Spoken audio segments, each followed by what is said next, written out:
Alright, I'm back. Let's mix up the music a bit. Get something else going on.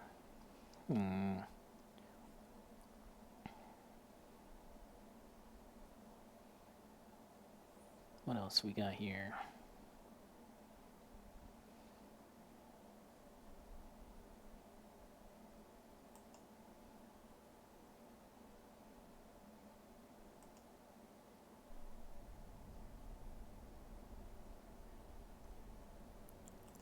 Alright, guys. So, let's set these guys aside. This just might be the last painting session for these guys. I need to finish this, really. It's the main thing. It's not too big of a deal. But now, let's switch gears and talk about my Exoframe Moderoid from the Good Smile Company. Here he is. And I've done a bit of extra work to this since the last time I streamed and put together this model. I've had an opportunity to just look at it more, see what I wanted to do with it, play around with it, pose it around, and yeah, just try and get used to this model, thinking about what I'd like to do to it more. And it's probably hard to tell, but I've actually done a couple of changes already to the model from when I first put it together. But maybe we can discuss really quick some of the other things that I did just generally before getting into the details. I bought some finer sandpaper. What was the grit on that? Let me see. This is 800 grit, so not super smooth, right? The finish is still a little visibly rough. Yeah, it doesn't bring it back to the final like polished state of the plastic, but I don't think I really need to if I'm intending to paint the model. I don't really need to get it to that glossy plastic finish. I don't think so, at least. But yeah, I did buy this because I didn't have anything finer than that. So I went around and just kind of cleaned up some of the parts that were a little rough, smoothed them out, some of the nubs. So it's probably maybe still a little visible, some of the parts that I filed down, sanded down, but generally I think it looks a little better.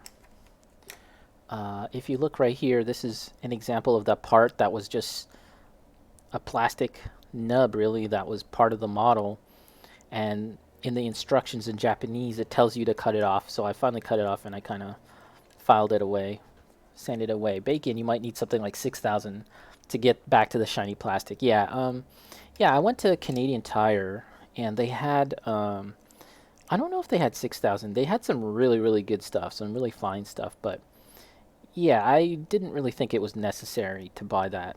It's actually fairly inexpensive to buy like this thing that I got here. It's like this was like $5 or something, and it has several sheets of it. And I'm only using a small portion of it. I just cut like this much, or I kind of made this little fine thing to get into smaller areas. I kind of just glued it to 2 toothpicks, and just really easy to get into some of these parts like that. So I went around and did that. But then at that point, just when I was handling the model and posing it around, I ended up breaking something, and it was this. It was this part here, this bar. I broke it off here.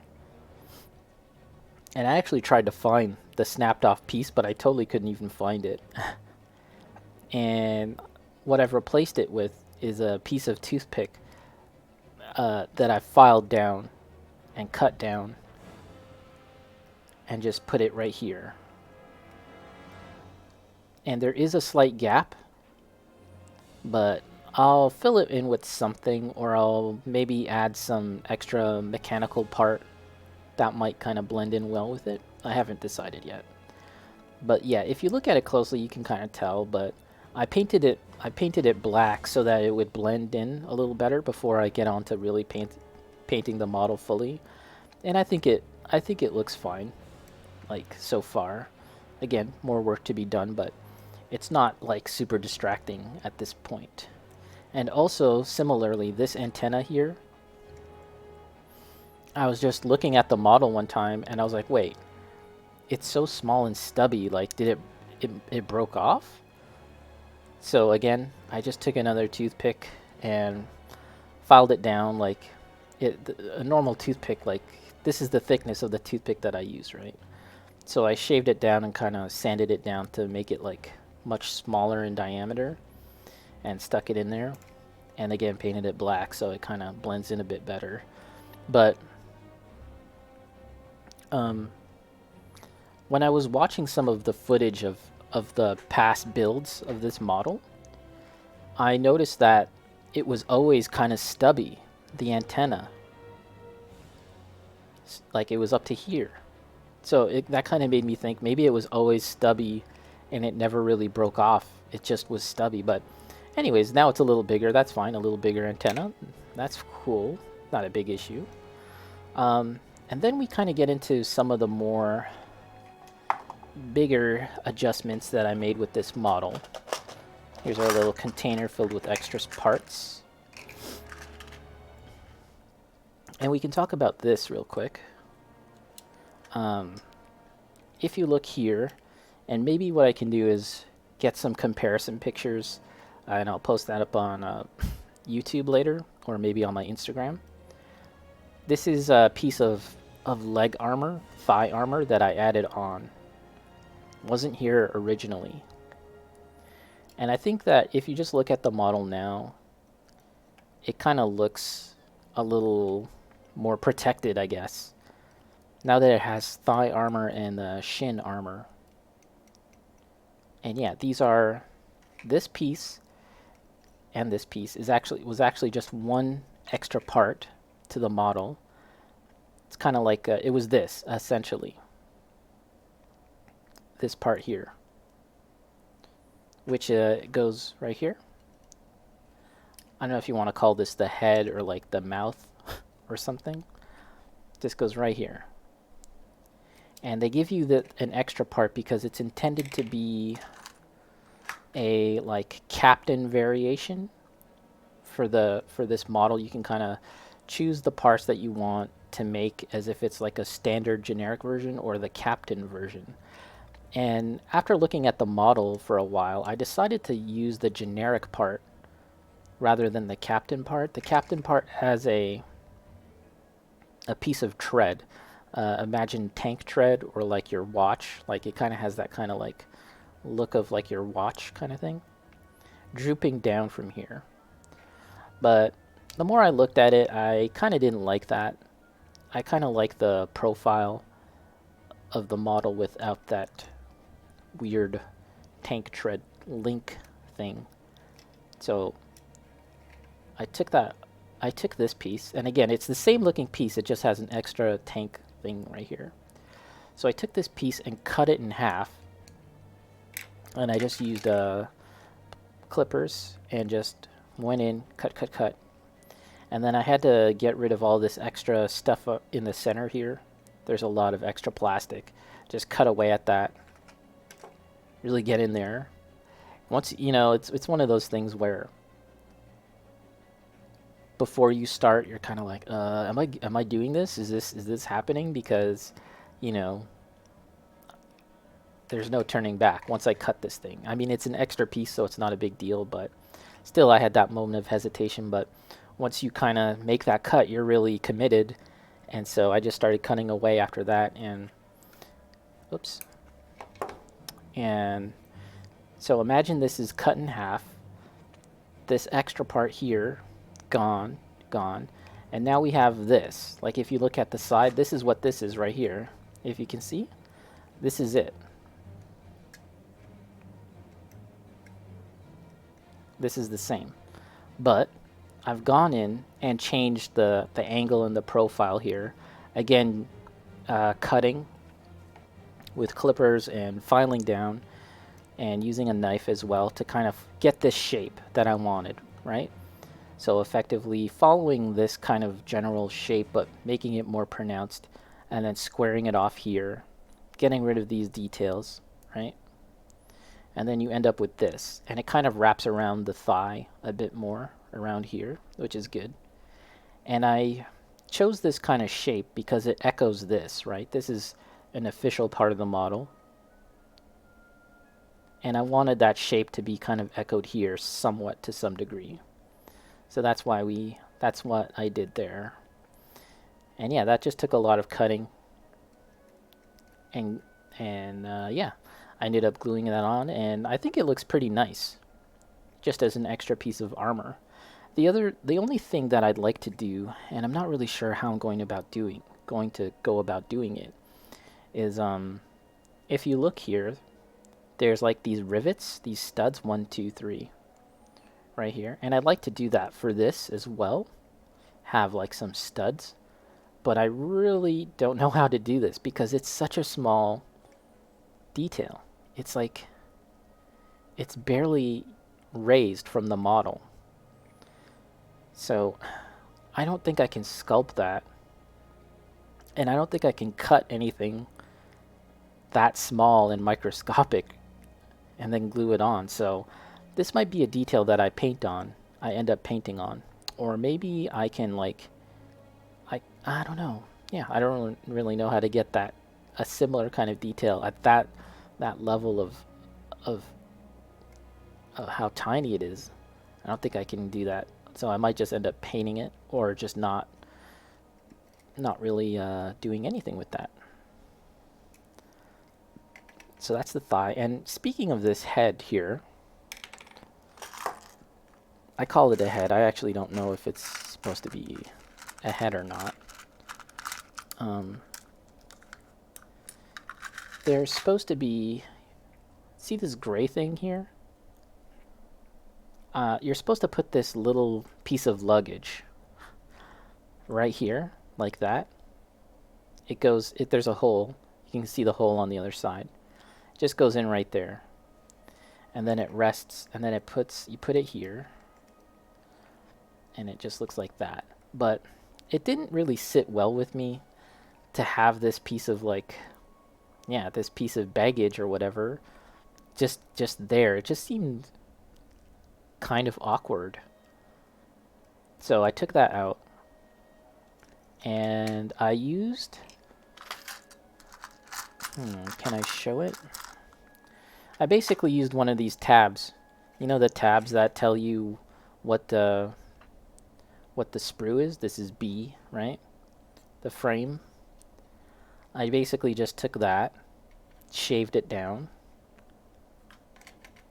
This was a light gray one. And then just put it on there.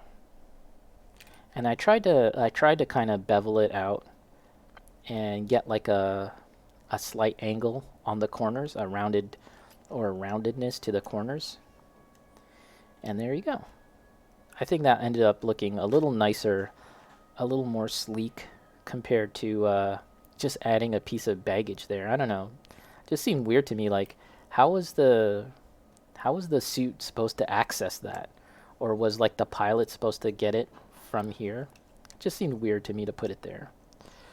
So that looks a little more sleeker in my opinion. And the last little change, the last little addition that I made thus far, similarly, using extra plastic from the frame, something like this, right? This is the B tab. Again, you can actually kind of see, right?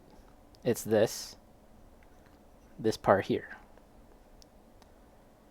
Because, again, much like the shin and the thigh, the bicep here has armor. but the forearm does not. So I was like, I gotta put some armor on here. And I actually had a different idea in mind originally.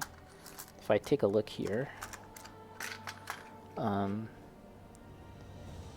this is that tread, tank tread or watch thing that I was telling you about. I was talking about, and I actually cut this the tread as well. Maybe I can show that real quick. Right here. It would have been linked like this, right? And then droop down from that head part. Just like that. But I cut it apart. And I thought that this might be a good part to put on the arm, the forearm, as a piece of armor. But after I put it on, it seemed distracting to me. It didn't really make sense. I could feel like it was just this thing that I was adding on for the sake of adding it on.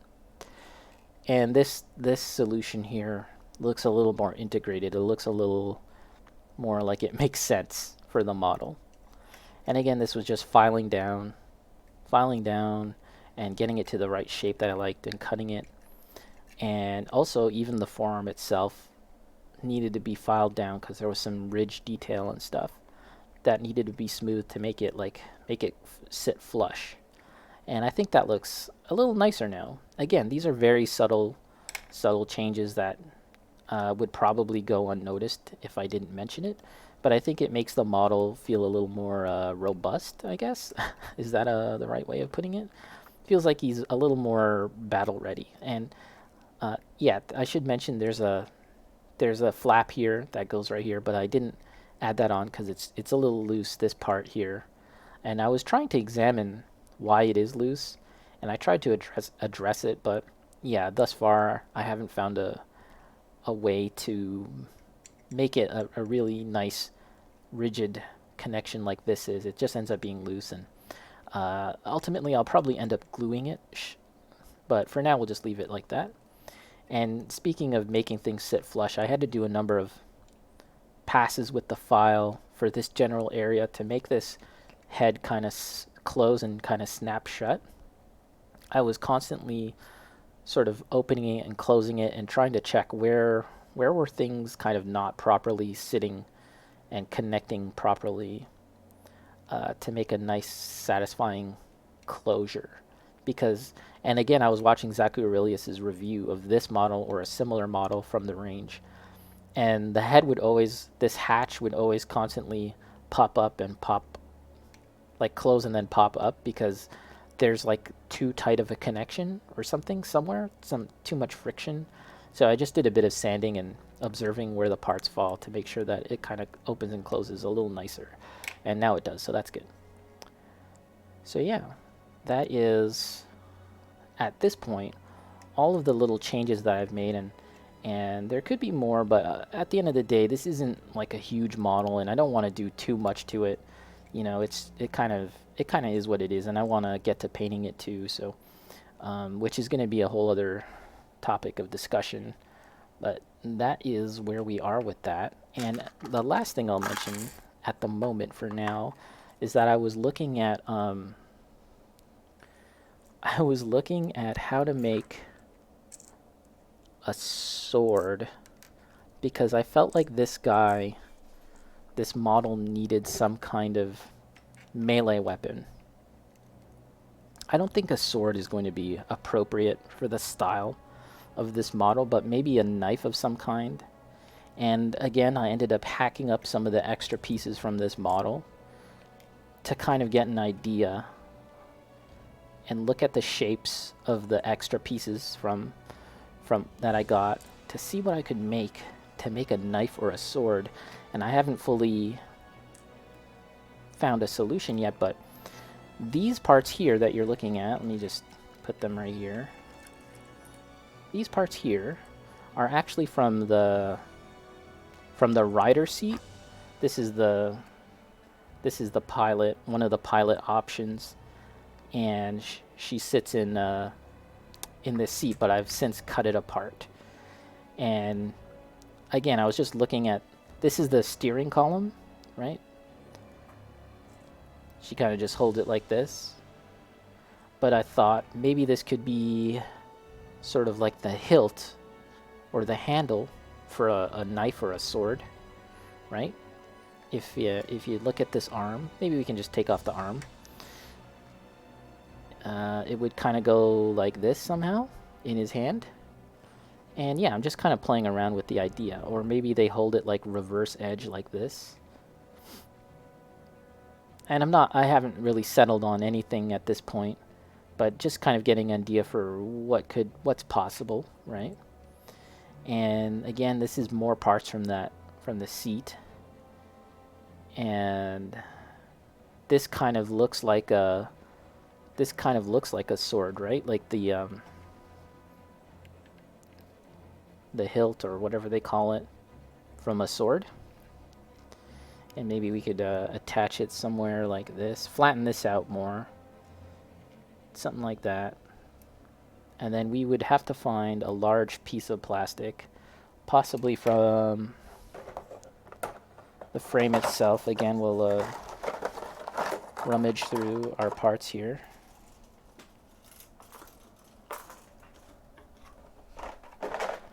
For example, this is a very large piece of plastic that can be filed down, sanded down, and become a sword or a combat knife. And again, I'm leaning more towards the combat knife idea. So it would be small, not like overly. I'm not looking to make a gigantic anime sword, right? I'm looking to maybe something this big, right, to be the sword. And yeah. Just thinking about what's possible, not super committed to anything right now.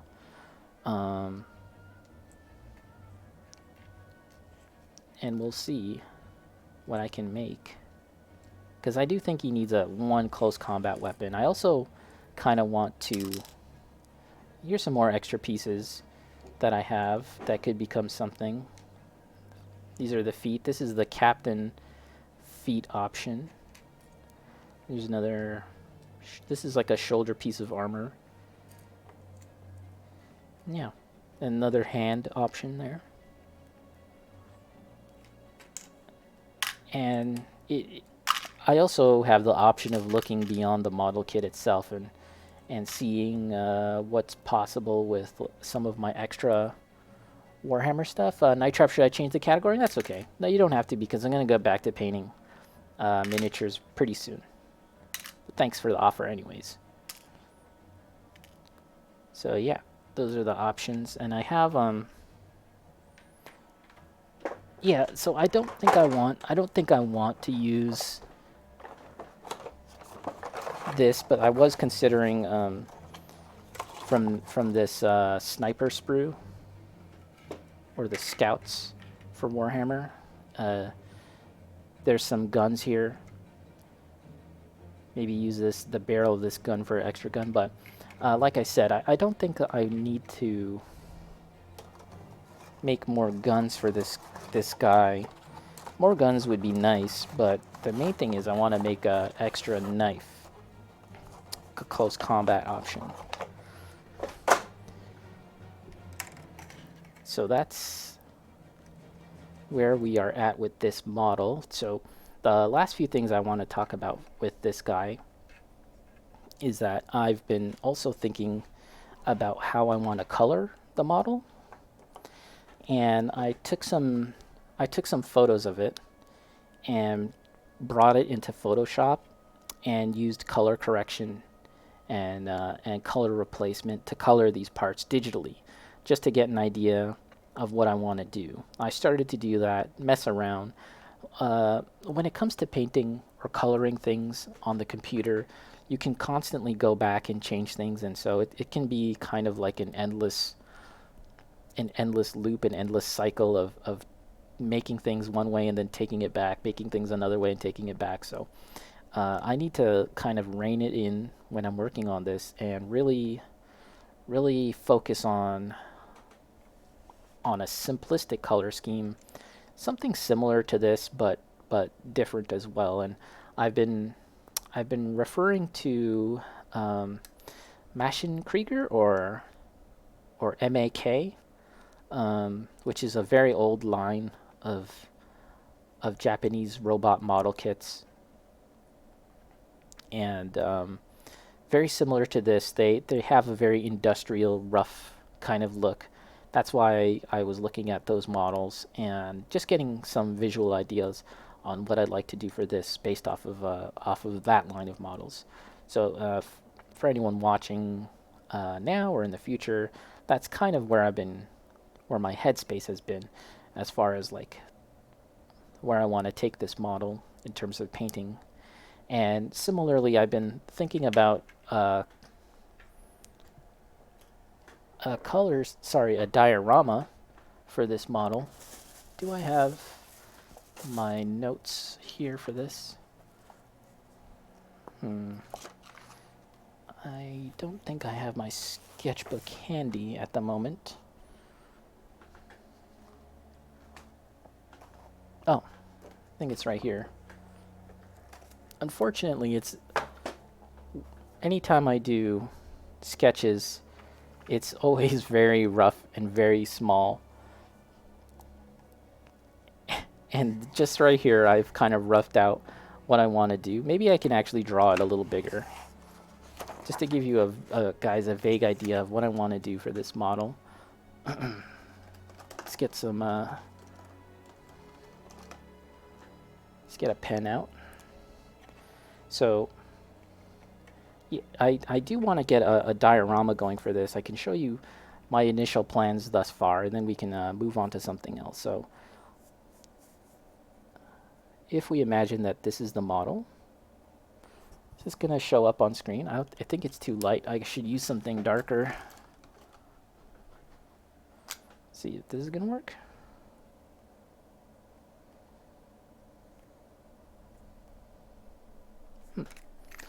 Let's see, I need a big pen.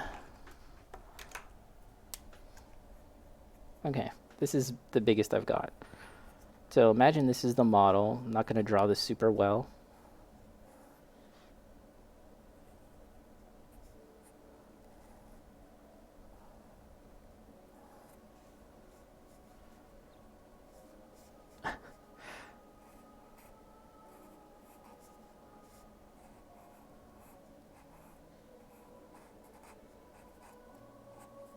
There's the model sitting down. And there's an antenna. And I have this idea that I want kind of like rubble, ruined walls and stuff, bricks strewn about. And I want this model, either the guy or the girl, who's broken in half right now, she's split in half, but probably the girl model. And she's going to be sitting, kind of echoing the same pose as this guy, right? So we'll have the human model sitting like this, right? Something like that. And then this is like the diorama. And what I want is to have a bunch of wires sticking out from the head or like attached to the antenna. Some wires going like that, and like a bunch of wires. Like she's getting power from the robot, from the suit, and then a box, a crate or some kind, and then like a radio. I want a radio. And yeah, she's just basically hanging out and using the power and the antenna to get the reception and the power to power this radio. And then just a bunch of junk here. I'm not really sure what I want. And it's kind of depending on what I can find as far as scale, model things to this proper scale. And I do have the base. Yeah, so this is probably going to be the base right here. And I think that the scale is going to be just about right, like the size of this thing. And yeah, he's going to be sitting down. I don't want to get into posing this thing because that's going to take like 5 minutes or whatever to really get it to a nice pose that I like. But he'll be not in an action pose, like kind of more like resting, a resting kind of pose. And then, like I said, she'll be echoing that. and then yeah, the radio just chilling. That's kind of the feeling I want to get for this diorama. Not an action scene, more of like a relaxed scene in the middle of like a war or a battle. It's like the things that you do in the downtime, you know? Rest and relaxation, trying to find a bit of peace in the middle of a battle or in between the big battles. That's kind of the idea I have. And again, this is some of these details are going to be really dependent on where I can find them. For example, I need to either find or make this radio, and it needs to be kind of like a old radio that's recognizably a radio. I was looking online for 1/35 scale. That's the scale of this model. 1/35 scale items, like general items. But if I type in 1/35 scale radio, I end up getting a lot of World War II era stuff, because 1/35 scale is the common scale for World War II stuff, like tanks and soldiers and stuff like that. So if I can't find this radio, I'll have to think of something else. Maybe a TV, or maybe I can make one myself, a radio, using extra plastic and stuff. But that seems really hard, and I'm not I'm not sure if I'm up to that task. So maybe I can get one 3D printed, or who knows. And as far as little other details, maybe like beer bottles and stuff like that. But again, that always has to be properly scaled, 1/35 scale. So that's why parts of this project are going to take longer than what I had intended. I wanted to do this all within this month, but I don't think it's going to happen just because of all of this. And I feel like this concept isn't that ambitious. I feel like it's outside of finding this radio thing. I feel like I could generally do most of this stuff myself, but it's going to take time. So at the very least, I feel like if I can paint this model and find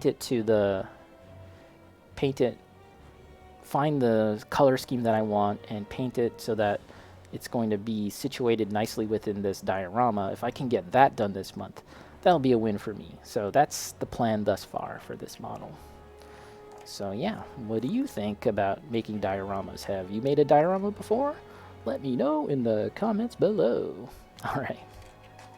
So yeah, that's all I have planned for this model so far. And again, I feel like it's not overly ambitious. I feel like it's definitely doable, but it's really just a matter of the time and finding the right parts that I need. Even when it comes to the cables and stuff, I feel like I could find something appropriate for that. Maybe brass wire or something. But so far, I think the challenge of just finding a paint scheme for this model and any other little changes that I'd like to make, that might be enough. Bacon, meanwhile, I'm just building and spraying models. Yeah, that's perfectly fine. That's the hobby, man. Everyone can engage with it to any degree that they like. That's what makes it fun. And I just love seeing people do stuff with the hobby. It doesn't matter like if they're airbrushing, if they're painting, if they're just going with the bare plastic or whatever. It's all good, man. But I think something like this is a good model to really experiment and get around and mess around with. Just because it's small, right? It's a small, this was like fairly inexpensive, so it's fine to mess around with. And it's not going to be a huge long project in the sense that the model is big. The model's fairly small, so yeah, there we are. So let me take another break, guys, and I'll be right back, and then we'll get back to painting. We'll get back to Warhammer.